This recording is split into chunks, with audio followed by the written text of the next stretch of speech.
Bonjour. Aujourd'hui, 80% des énergies consommées dans le monde proviennent des énergies fossiles.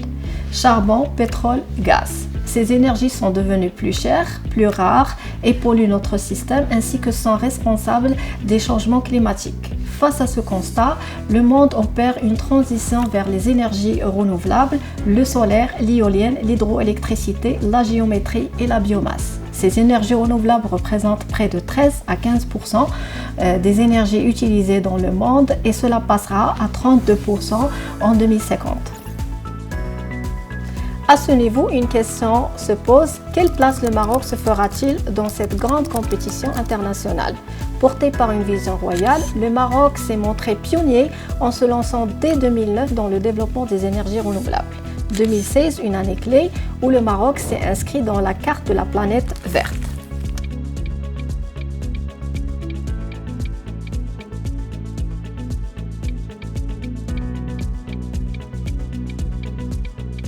Dans ce sens s'inscrit un nouveau concept qui est l'économie verte, qui a trois objectifs. Le premier objectif est de développer les emplois verts qui ont une relation avec le concept de la responsabilité sociétale des entreprises.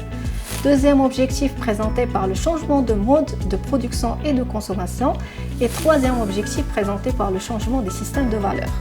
Les secteurs clés de l'économie verte: l'agriculture, la forêt, la pêche, l'énergie, les mines, les déchets et aussi le bâtiment. Les principales caractéristiques de cette économie verte: première caractéristique présentée par le fait d'avoir un taux faible d'émissions de gaz à effet de serre.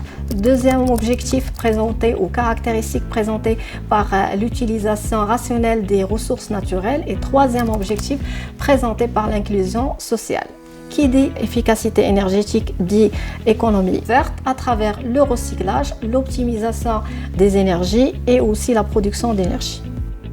En parallèle, une approche innovante présentée par Gunther Pauli, l'inventeur de l'économie bleue et l'auteur de l'ouvrage Le modèle Maroc, qui présente le modèle économique marocain en se basant sur un certain nombre de concepts, y compris les économies d'échelle, le fait de décarboner l'industrie et aussi de réduire les coûts tout en augmentant les rendements. En conclusion, le Maroc suit une voie détournante pour un avenir riche de promesses pour les énergies vertes.